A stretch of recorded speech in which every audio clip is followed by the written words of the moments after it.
Hey, what's up, guys? Aarava here, and welcome back to the Pitlane Podcast, episode 120 today for a long overdue catch-up. I know it's been a long while since the last episode. We've got a lot of stuff to get through today.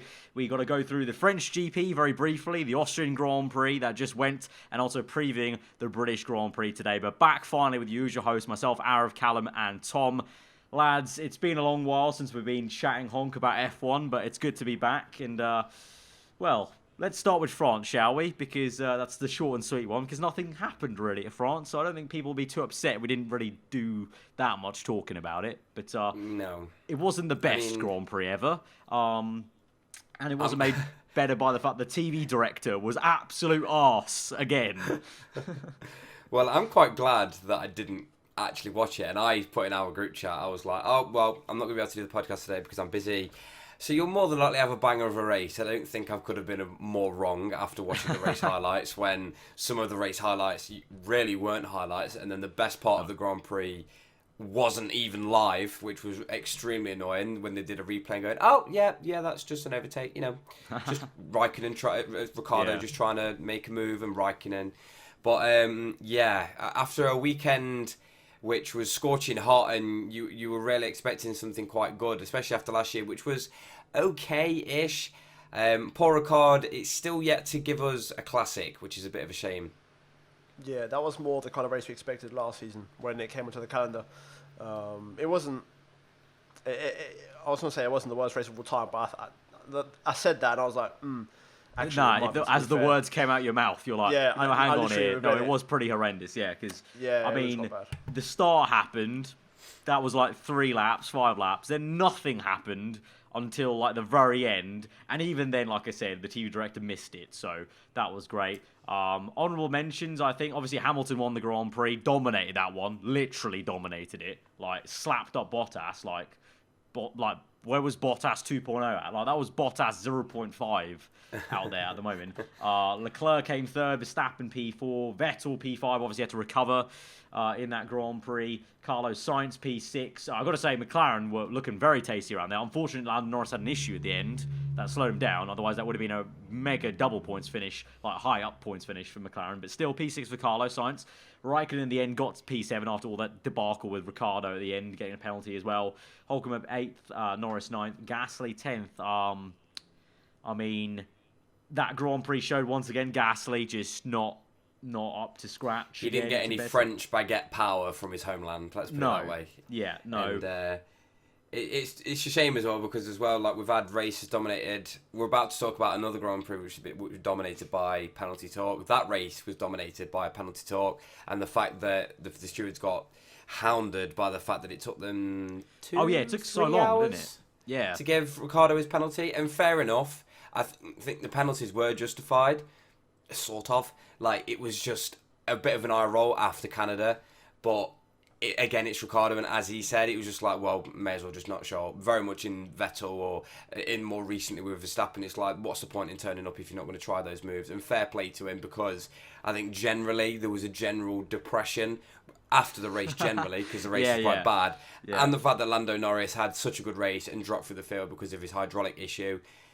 And then there was that. So I think generally F1 was under a bit of a downer, and I remember looking at Twitter and everyone was just like, right, F1 at the minute is awful. We need to fix it. Yeah. And then Austria came along. Yeah, well, Austria was shot in the arm. Was a little one. Yeah, it was a very tasty race. So I think that's pretty much all we can say about France. I mean, honourable mentions, I think Giovinazzi did really well in qualifying, but obviously the tyre strategy there just really didn't pay off. But obviously, when we talk about Austria, you can see it actually carried forward into Austria for him. Other mentions... pace overall. I think Sainz, obviously Norris had trouble, but Sainz, even in qualifying, like getting through in the mediums in Q2. Yeah. McLaren really stepped up in France, and that actually carried over to Austria, didn't it? Because, very much so. So it's good to see. They seem a real unit at the minute. Really strong unit. Yeah, very much so. Like, unlike last year, it seems like the upgrades are actually working, and when they do work, they actually carry on working, and not just at the start of the season. Like I was very skeptical of. I've got to that point now where I said before in previous podcasts, I need kind of 5 races in a row to see where it's at. We've not had 5 in a row, but we've had enough to close together where I've been like, so far this season as well. Yeah, so far this season that I'm like, you know what, now I'll give them the benefit of that. I think they are now actually on a good track and they're actually going in the right direction. So that moves us on to Austria then, because really there isn't much actually to talk about at France. That was it. That was that Grand Prix done. Sorry, people who went to the French Grand Prix. I hope you can get your money back. We move on to Austria, the Red Bull Ring, and it was the man in the Red Bull Honda that won the Grand Prix, Max Verstappen. We actually watched this race in Magaluf, which was kind of weird. Yeah. Very weird setting to watch an F1 Grand Prix, but it was a really good race to watch because it was Verstappen that won it from Leclerc after a bit of a controversial, I guess you could say, overtake and sequence of penalty debates. Once again, like Callum said, penalty talk for 3 races in a row, which is fun. Not good to see. Yeah. And then Valtteri Bottas on the podium with Vettel P4, Hamilton P5, and like Tom alluded to, strong finish for McLaren with Lando Norris in P6, Gasly P7, Carlos Sainz P8, Raikkonen P9, and Giovinazzi P10. Double points finish for the Alfa Romeos. But let's get back to that top fight. Verstappen v Leclerc. Obviously, it was a very thrilling, tense kind of few laps watching Verstappen close up to Leclerc, but then the actual fighting was tasty, but the overtake itself to actually get the race lead, obviously a little bit marred with controversy of should it have been a penalty, should it not. In the end, the stewards decided not, but what we taking from that, lads, like, in general, like, do we think they made the right call? It's quite interesting us talking about this again because we've already spoke about this. Yes, we were sat next to each other. Like, if you picture the scene, a sunny Magaluf, we was in the sun and we're still arguing about some stupid decision that really didn't need to be made.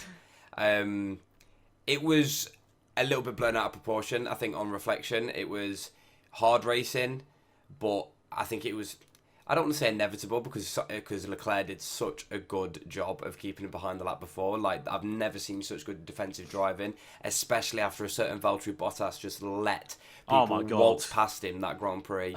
Leclerc put on a absolute show when it came to defending, but it was always going to happen. Verstappen did have really, really good pace, like insanely good pace to say where he was at the start of the Grand Prix. Obviously, it was a front row start, but then the fact that obviously he dropped through the field, no one would have predicted it. And the fact that we had a grandstand finish like that again, throwing back to 2016 when we had the lead decided on the last couple of laps, if not the last lap, it was kind of all overshadowed again. We've got F1's got this very good thing of whipping all the good things out of it and going, haha, we're going to put a penalty on them and make them decide until I think it was, well, for us, I think it was about 6:45 at night. I think the race finished at 4 our time, and it was 6:45 when we got the result. Yeah, a very odd one. But I mean, even with that, it was a really great race. I mean, it was really cool just to see Verstappen come through with that much pace. In hindsight, I think you said this to me at the time, Cal, when we were watching it, that if Verstappen actually had got a good start, he would probably dominate that entire Grand Prix. Oh, fully. So it's actually a great thing that he had that stall start, because we watched him come through the field, show that Red Bull Honda has some great pace. And yeah, let's talk about Honda for a second. I mean, I was even tearing up a little bit for the guy tearing up on the podium, the main man, the two bosses of Honda that were there. You know, we saw them at McLaren when it was all going wrong, and, you know, it's been so long since a Honda win, let alone a Honda podium. Absolutely amazing stuff for them as a unit, and he's hoping, you know, I have slagged off Honda in the past because I have been frustrated with them with the way it went with Honda when Button was there, but I genuinely do want them to do well, and I really hope that this is the start now of even more upgrades coming later down the line, and they can maybe win some more Grand Prix. Yeah, it's good to see. I think overall, for the sport, it's a good sign that it's not a Mercedes or a Ferrari engine winning the race all the time, because Renault are still quite a way away from winning a race. Yeah. So, overall, it's a good sign. And the race in itself was great. Really, just it made a change, you know, from just the semi races. To be fair, you know, like I was looking back at this season, I was like, where we had a good race, and you could only really argue Bahrain was a good race. I thought that was a good race. Other than that, we've not had one since Bahrain, and ironically for me, it hurts because the good races seem to happen when Mercedes aren't on top and Ferrari fail to capitalise, which annoys me a bit. But at the same time, fair enough. And like I said, it's a shame we've got the penalty controversy. 3 races in a row now, there's been some kind of penalty controversy.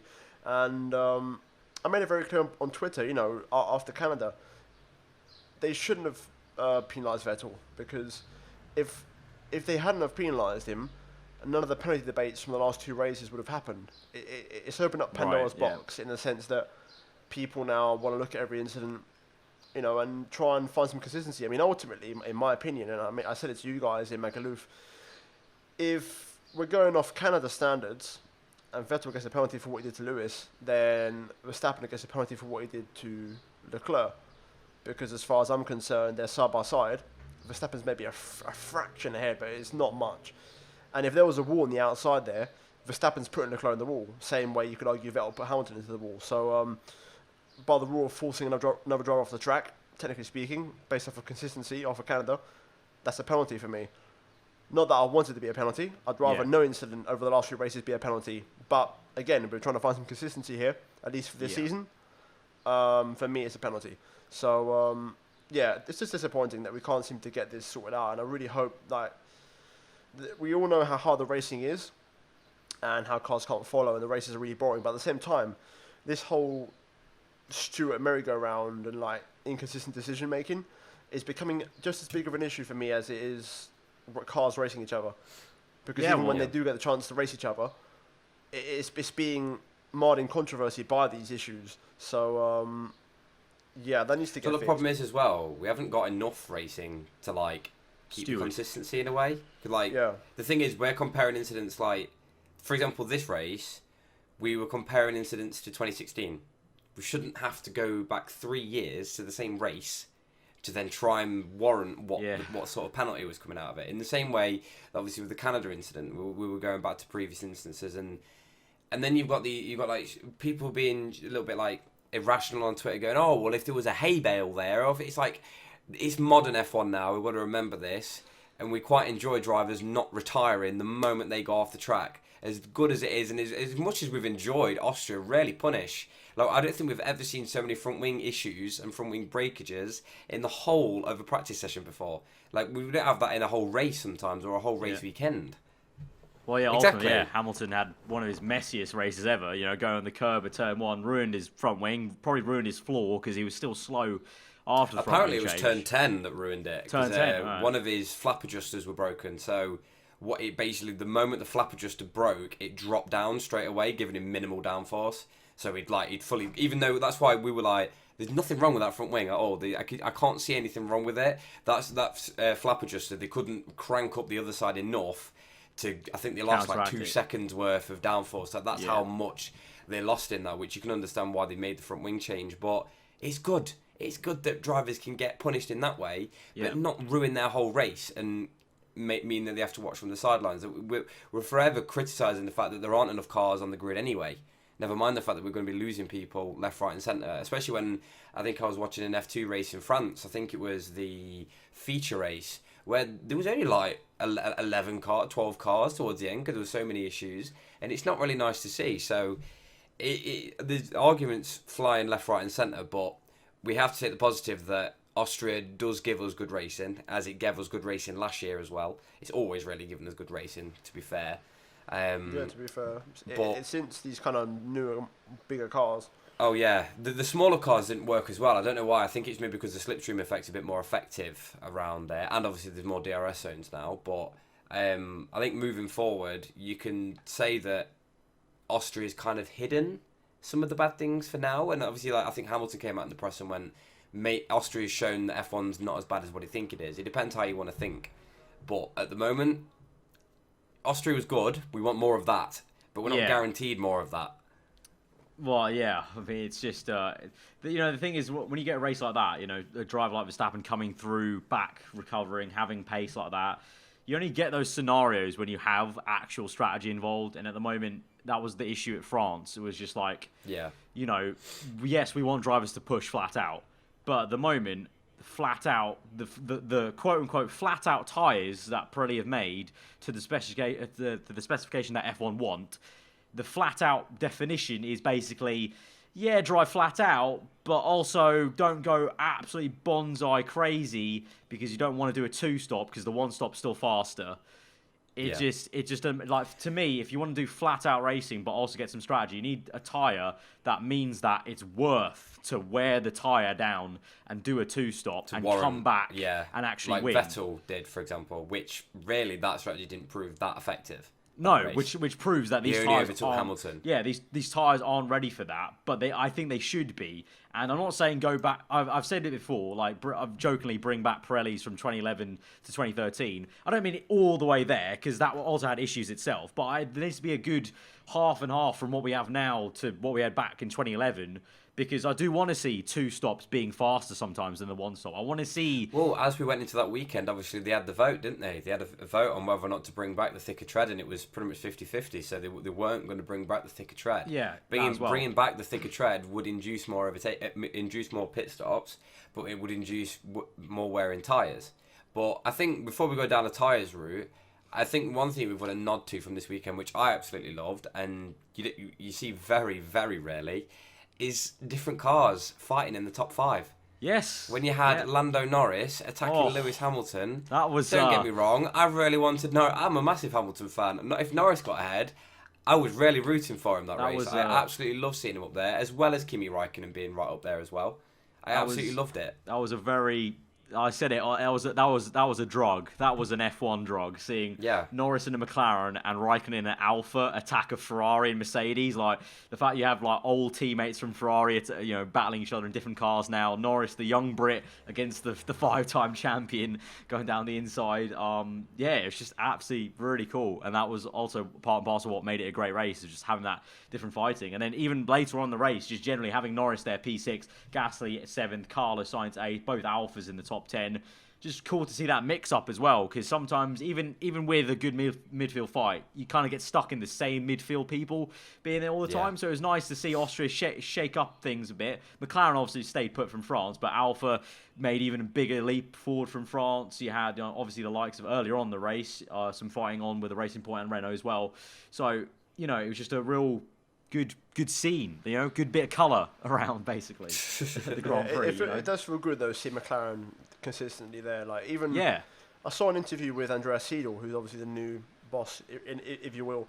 Yeah. And I really like the vibe he gives off. Like he said, like he's more of he'd rather take a risk than play conservative kind of thing. He's that kind of like that character. And shout out to Carlos Sainz that weekend. I thought he drove a fantastic race. Yeah. We missed every single overtake because again the race director, GG, you absolute idiot, didn't get none of them. But luckily, thanks to the power of YouTube, you can watch it back. And he loved the move around the outside of turn 4. Yes, fantastic, absolutely, just launching them down around the outside and making it stick. Really, really good. And a 6-8 from McLaren again, and Norris getting his redemption for France. Also, I think. Obviously, you mentioned Gio as well. Giovinazzi finally getting a point, getting his hair cut after the race. Quite a good moment. That was awesome. Fred Vasseur chasing him down. That was great. But it's good to see those people stepping up, and both cars in the same team working together at the same race. It's not one having a good race, one having a bad race. And also, I thought Vettel had a good race as well. Again, a shame. It's so weird because when Vettel passed Hamilton, it felt so nothing. It felt like nothing. Yeah, and it's weird because we've been waiting for that battle or something like that to happen on track for like 2.5 seasons, and when it happened, just because of the race we've had, it felt like nothing, and it was pretty insane. It was the same thing last year actually when I think when Vettel overtook Hamilton. Yeah. Do you know, because sometimes when it's not for the lead, you're sometimes like, oh, like you've been waiting for it all this time to see them actually go wheel to wheel for the lead, and you never see it. You only have there's not that many scenarios where they have done. When it comes to a lot of these drivers, they're that good, all right, that when it comes to racing for the lead and getting into the lead and battling each other when they're all both so good, generally you don't get mistakes or the hot-headed moments where there's touching, there's squeeze to the right, left. It's usually just kind of good thick hard racing that pretty much ends up with someone just blasting past. Someone tries their best, they either do defend it for one lap or they get past basically, and that's it. Yeah. But also, let's just talk a minute. Like, generally the current state of Formula 1, drivers wise, makes me so excited to be watching. I feel like the baton is being held over this season to the youngsters. It genuinely feels like, I'm not saying that Vettel, Hamilton, Raikkonen are going anytime soon, probably Raikkonen sometime soon, but when it was Leclerc versus Verstappen fighting for that race victory, it just genuinely felt like the baton had been handed over. Yeah. And with the quality of both Verstappen and Leclerc and the quality of their battle and the defending, makes me really happy to be an F1 fan in the near future, because they're both only 21, 22. Yeah, it's like we said, like everyone says, they're the future champions, and you can say people have said that a lot about a lot of people, and it never really feels like it sometimes, but you could put money on it. Yeah, now. When this battle happened, and the way their careers have been going the last 2 years, and that battle cemented it. I think, like you said, Cal, that feeling of like, you know what, this is it. We're watching two future champions probably, or at least one future champion fighting their bitter rival on track for a race lead round, and we're going to see this for years to come, hopefully, in the next few seasons. Like, yeah, it's very, very cool. Very, very cool. Let's also, talk... I want to mention again, I think Austria was also a bad race for Bottas as well. Like France, not as bad, but it wasn't far off. I think ultimately Hamilton having these issues kind of masked over it, but there was a period there where Bottas was comfortably third, and then the last 10 laps he lost it big time. He just fell off the One more lap, and Vettel would have taken that third place from him. Yeah, I was excited. I wanted one more lap. I think everyone wanted one more lap. Yeah, that would have been very cool. Yeah, very, very weird. And actually, on that, I was literally going to go to speaking about bad drivers or just not informed drivers. Again, Gasly. Again, it's a poor Grand Prix for him. P7. And at this stage now, like Horner said stuff about him needing to do Control Alt Delete on his mind and like just try and restart his season basically. Do we think? I think he'll stay there for the season, but do we think he'll actually get to that point where he can actually start to perform a little bit, or no? I don't know. I'm probably 60-40 leaning towards no. I would have said yes. Do you know what the problem is? Now, Verstappen is driving the best he ever has. He's on his high horse. He is. After last year, probably one of his, he had a bump last year, especially start of the season, he had a little bit of a bump. But ever since the bump last year, he's been driving exceptionally. And the problem is now, like Gasly, I think he put on his Instagram, he was like, oh, well, Verstappen proved it, my time will come. And you're like, hold your horses here, mate. Verstappen's got the first win in an all Mercedes-dominated season. Even Ferrari have not picked up the pieces.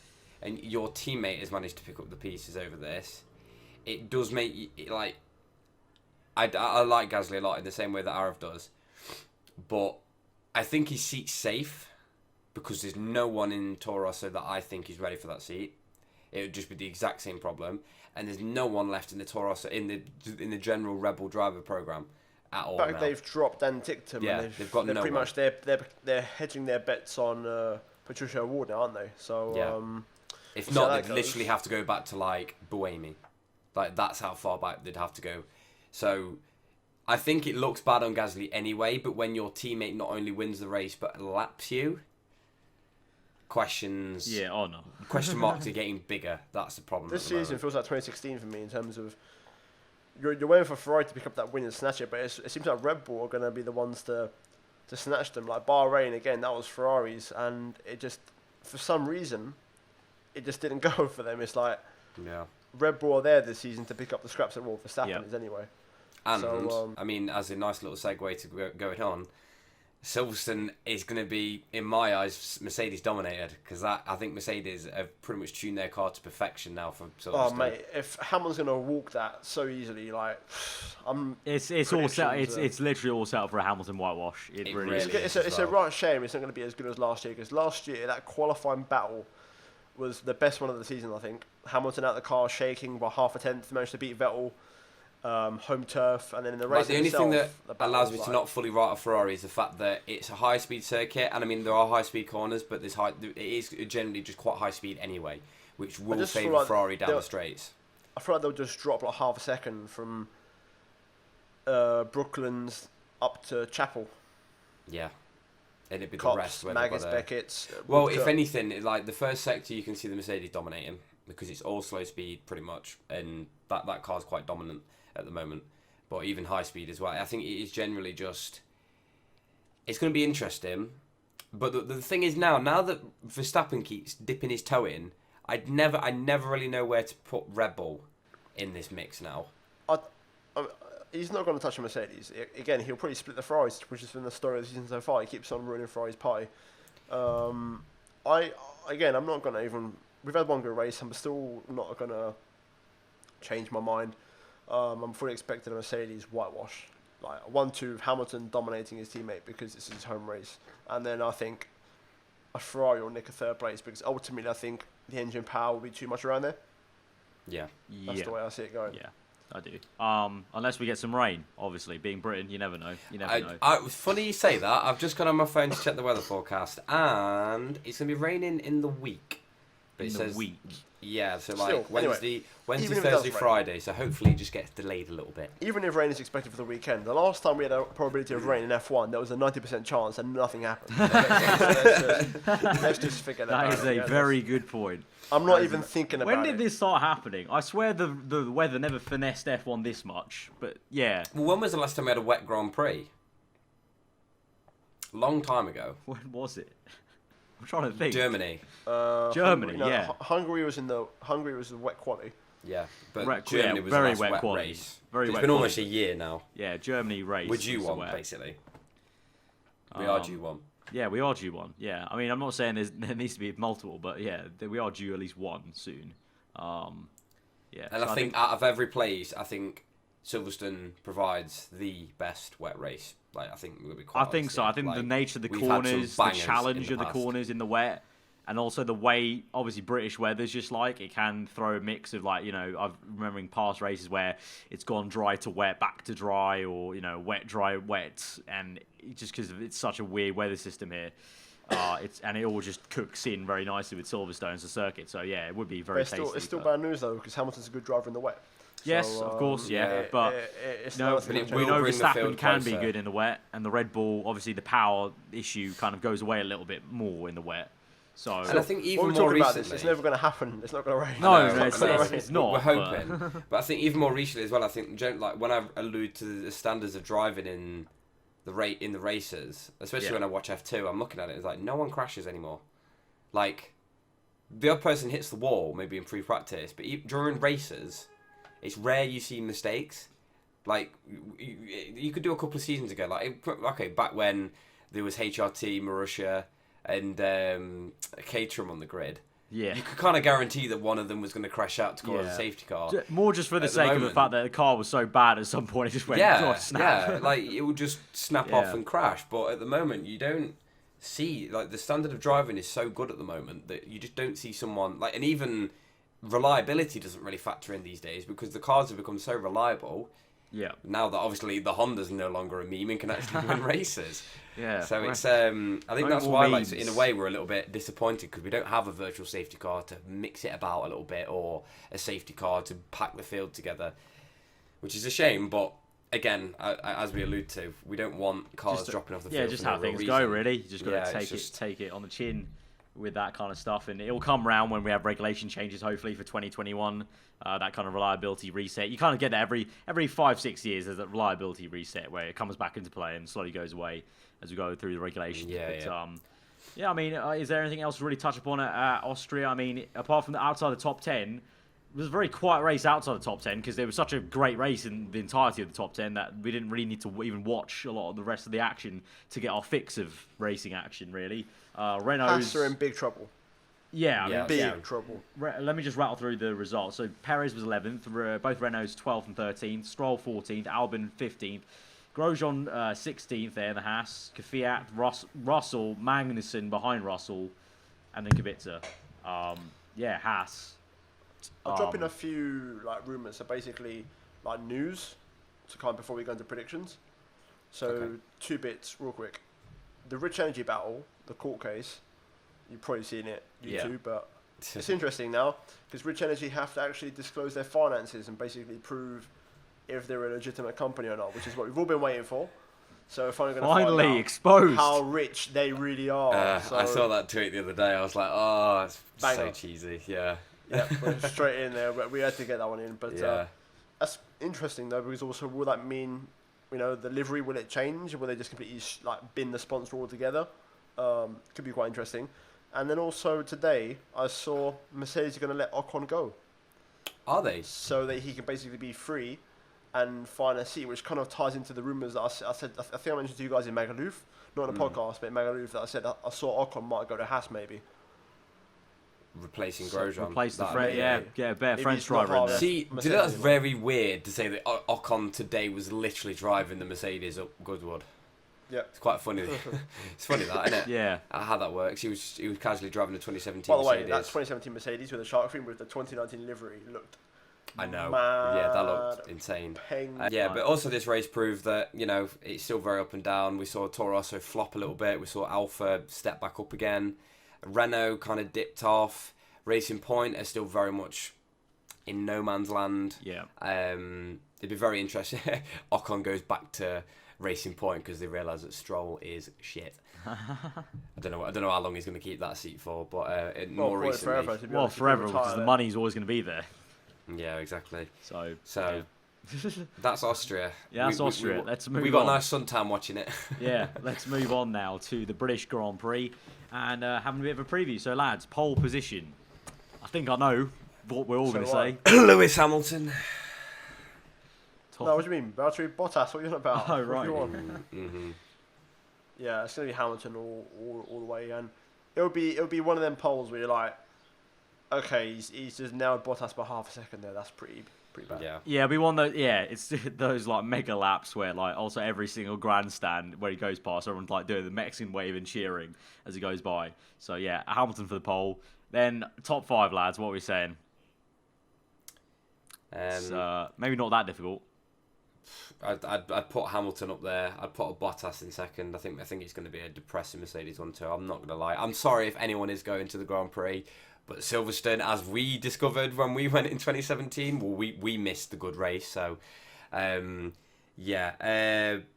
Bottas, and then we'll put Vettel on the podium, Leclerc, Verstappen. I feel like Ferrari can at least step up.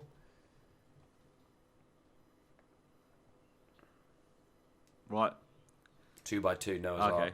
All right, 2x2. All right, fair enough. I'm going to say, Hamilton P1. P2 though, I'm gonna say Vettel gets P2. Bottas has an absolute mare and is again Bottas 0.5. Then I'll put Bottas third. I'll say Verstappen I'll go Leclerc P4 and then Verstappen P5. I think the Red Bull will be okay, but not good enough to challenge Ferrari, especially down every single straight. Ferrari can get some time back. And then what we're saying about outside that then, the kind of last point decisions. Obviously, somewhere in there. I mean, I can't even predict Gasly anymore. I think he's not really much of a guaranteed. Do you think McLaren would go well around Silverstone? I think so. I think they could make it work. I mean, they went Paul Ricard. The thing they've been saying they're good in the straight line, but Paul Ricard is a very technical circuit. Paul Ricard's very Silverstone, if you think about it. Yeah, Paul Ricard and Austria, in many ways, are very similar. Yeah. Because even in Austria, you've got turn 1, turn 2, and technically turn 3 and turn 4, which are all kind of slow speed hairpinish corners where you really slow down the car really like heavy braking zone, gear. And they were quick. The middle sector's quite technical. Bahrain again, McLaren were quick in Bahrain. That's a very Silverstone circuit. I wouldn't be surprised if Lando Norris got P5. No. Yeah. P6. P6. You know what? Big up the milk. P5. So who are you kicking out of the top 5? Sorry, P6. P6, yeah. Yeah, P6 again. So matching what he did in Austria, P6, yeah. Yeah, and then I'm going to go Gasly P7. Sainz, I'll say 8th. And then I think the Alphas have found something, so I'll go Raikkonen 9th. And I expect Toro Rosso to bounce back a little bit, so I'm going to say Kvyat P10. Okay. Callum, do you want to finish off I'd like to see Toro Rosso. Yeah, Norris... And then I'll do Gasly again, and Sainz. But I'm going to let's see if Renault can maybe step it back up again. Put Ricciardo in there because they were in good form, Renault, and I feel like Paul Ricard matches Silverstone more than it matches Austria. So I think Renault did a lot better around there. So I'll do Ricciardo, and then let's stick Albon in his technically home Grand Prix. I'm going to go P6. I'm going to go Sainz instead, just to be a little bit different to you two. I'll go Gasly P7. P8, I'll go Ricciardo P8. I think that Renault actually could be decent around Silverstone, like with Paul Ricard. P9, then I'll go Lando Norris, and P10, I'll say Raikkonen. I think that Alfa Romeo, like you said, Cal, has found something a little bit in recent 2 races. strategy-wise, what I would guess again, it's going to be a one-stop. Really? I'd never known. Wow. I don't know why I even... Are you an F1 strategist? Like, I think you should get employed, you know. Mate, I've got the degree. Get me an engineering shop. I don't know why I start that sentence like, what's strategy going to be? Because it is going to be a one-stop with these stupid-ass tyres. Like, they actually do... I could do a whole podcast run on these tyres, because they do piss me off the fact every race is a one-stop, but there you go. So, yeah, I mean, let's pray it's not a Mercedes whitewash. Yeah, you literally just said that sentence and you realise it's just saying... like, yeah. Wait, maybe not. It's like when you said, Paul Ricard wasn't that bad. Yeah, exactly. Same thing. Yeah, literally. You eat your words, but yeah, it's... We've had a good race. Let's hope we have another one, because in Formula 1 terms, usually we have a few shitters. And I actually get to watch this Grand Prix as well, so I hope it's not bad. And therefore be the opposite of Paul Ricard, so hopefully an absolute banger. But if it's not, you can blame Cal. You heard it here first. See, actually, no, it does work, because every race that I haven't watched this season, I think... Well, in the last couple of races, I didn't watch Paul Ricard. It was rubbish. I watched Austria. It was sick. So I'm watching Silverstone. I'm going to keep your fingers crossed. So we will pin our hopes on this and only it's all my fault. Yeah, it's going to be all your fault if it's not. But, okay. I'll take that responsibility. I guess we'll just have to see about that. But we will probably see you for an instant race reaction. There is a slight chance I might actually be at Silverstone for the Grand Prix, but I might not. And in that case, we will do an instant race reaction straight away. Either way, there will be a podcast though that next week. So.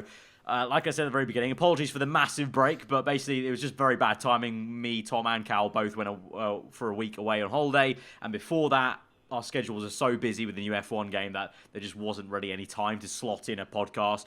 But I think we've done pretty well here, rounding up France and Austria and previewing the British GP. So if you guys did enjoy this one, then be sure to hit that like button. Let us know what you thought about anything we talked about in the comments below. If you're new around here, to subscribe to this channel for the podcast. You can check out these two. Their Twitter handles have been on screen the entire time. And if you do want to support us directly, you can check out our Patreon. There's a link in the description below. Or you can support us on GT Omega by using the code PitlaneF1 at checkout. And that also sees us with a direct kickback. That's been the podcast then to round up and review France, Austria, and preview the British Grand Prix. Probably the most stacked podcast in terms of topics to go through that you'll see this entire season. But till next time, guys, hope you enjoy the rest of your day. Goodbye.